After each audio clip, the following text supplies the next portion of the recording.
Hi, I'm Dave Mulvey, and welcome to the third in our series regarding cyber security and ransomware. Today we're going to be discussing, now that you've understood what ransomware is, what can we do about it to protect ourselves? And specifically, we're going to just go and have a deep dive discussion about zero trust and why your business needs to implement it right now.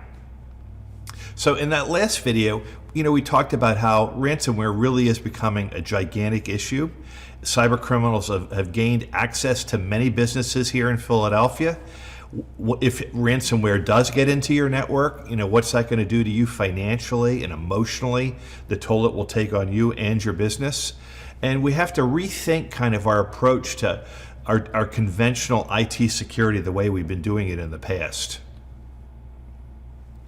That old traditional model of putting a firewall around the perimeter and controlling our corporate network, protecting our users and our laptops, protecting our applications that we're running on servers, and all the data that were in our file servers and our firewall, that is just no longer working because the pandemic happened. And now the world's truly changed. 94% of small businesses are now using the cloud. There are over 5 million software as a service web apps in use right now. There's 7 billion people connected to the internet. All your employees are connected to the internet via their cell phones all day long and via their home PCs all day long. And 60% of organizations are allowing their employees to use their own devices rather than a business device. So today's IT really looks entirely different than it did 2 years ago. Devices are out in homes, they're in coffee shops, they're in airports. Trying to secure this now is an entirely different matter than it was just a couple of years ago. So there is a way to do this, and this is a way AMP's been doing it now for 2 years successfully. And I'm going to do a little bit of a deep dive on this. It gets a little technical, but I think as a business owner, you will understand what I'm trying to describe here and the importance for it.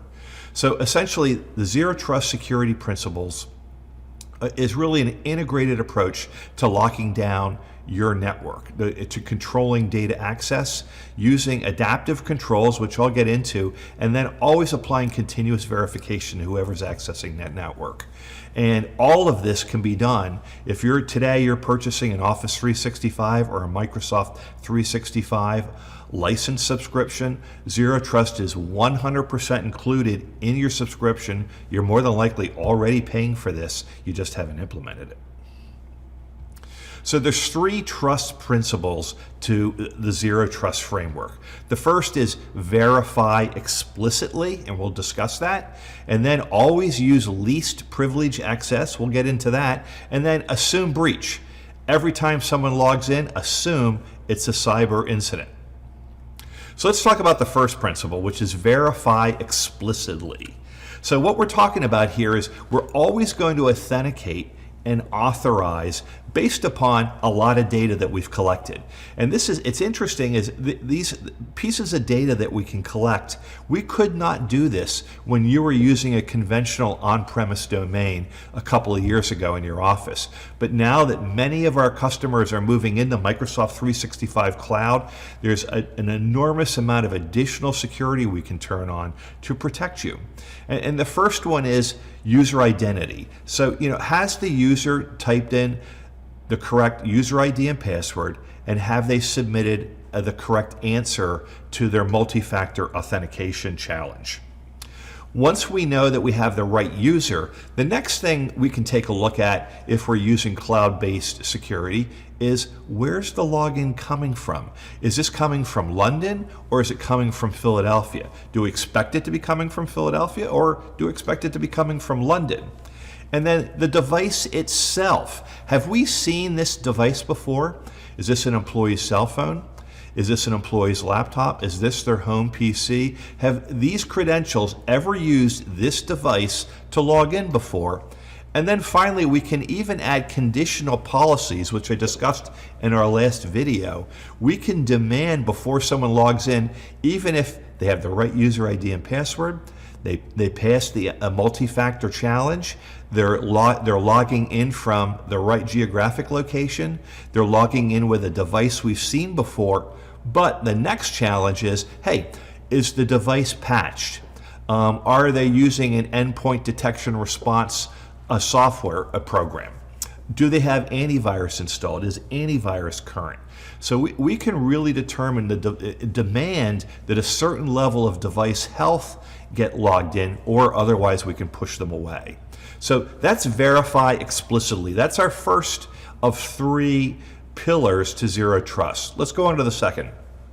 So the second one here is always provide least privileged access. So what's least privileged access? Well, I can't tell you how many businesses, when we get a new customer, sign up and we find every user in the business has admin credentials. Can you imagine? And what least privilege means is we want to take a look at every user in your company network and ask ourselves, what do they need access to? If they only need access to the HR app, or they only need access to the accounting app, then let's limit access to the least amount they need. Let's not give them admin access or super admin access. Let's not let them gain access to applications that they don't use in their own department. And the whole idea here is by limiting the amount of access, you limit the footprint available should a bad guy get in using that employee's credentials. We want to limit access. So we call this sometimes just-in-time access or just enough access. And essentially, you can see on the chart here, to provide less risk to the business, we want more users to have the least amount of privileges possible. Now, you always need a couple admins in a business that need greater access, but we want very few of them. So we want less accounts that have higher access, and we want most accounts to have very low access. And that's easy to get dialed in with cloud app security. So that's our second principle, least privileged access. And then our third and final privilege, or rather principle, is assume breach. So what's that mean? So we have to think that every time someone's logging in, it's a bad guy. They're trying to attack us. So what we want to do whenever anyone does log in is we want to minimize the potential breach damage of someone getting in the network and being able to move around. So we call moving around in a network lateral movement. So I'll give you an example. If someone breaks into your network because someone in the accounting department gave out their user ID and password, and you're not using multi-factor yet, so now they're in your network. Now we want to separate the servers that are in use in your business so that they're not on the same LAN segment that that user is. So that by separating your LAN into a couple separate subnets or segments, we can limit lateral movement. So we have to think like this. Think like, how do we, we want to assume breach, something bad's going to happen. And so if it is going to happen, how do we limit lateral movement? So it's a question of how do we design your network. Most customers, when they sign up with us, have a completely flat network. All users, all servers, all on the same piece of wire. Very dangerous and inappropriate. So we want to segment that network by a specific local area network design so that the users and devices are in the segment that they should be in, but they don't have access to the other segments. And then another thing we want to do from an assumed breach perspective is we want to encrypt all the traffic all the time. So if a bad guy starts monitoring on your network, gets in and then puts a listening device on the network, looking for other user IDs and passwords, well, if everything going up and down the network's encrypted, that becomes much less effective as a means of being able to attack you. We also want to make sure that all data, while it's in transit or even when it's at rest, just a file sitting on a disk drive, it's encrypted as well. You've heard stories about employees having their laptop stolen out of their car, or they leave their cell phone at a bar and has all this company data on it. If all that's encrypted, when someone takes apart the PC and starts trying to read the hard drive, there's nothing in there they can read. All the data is encrypted at rest as well as in transit. So this is really important. And then finally, assuming breach allows us to also turn on some analytics so we can really understand who is in the network and what are they gaining access to. So at a high level, these are the three principles. Let's go a little deeper into it. So essentially what we're doing with these three principles is we're trying to maintain who is the person, what is their identity. We're trying to determine, hey, is the device they're coming in with, have we seen this device before? We want to lock down your infrastructure and make sure the LAN is set up properly. We also want to catalog all the applications that your business is using, because some of the applications are probably still sitting on on-premise file servers, but I bet more and more you're moving away from on-premise file server hosted apps to more web-based apps, software as a service applications. And then we also want to really take a look at your networking and make sure that everything is encrypted. And then finally, your file structure. Are the files encrypted? Who can access what file? If you have a legal department, maybe they only have access to contracts. No one else in your company does. Your sales department only has access to orders, but doesn't have access to the legal contracts. We can lock down who can see what file. So this is the idea here is Zero Trust is not intended to make IT a hassle for your users. If we've done it properly, it's all hidden under the covers. They don't even know we're doing these things.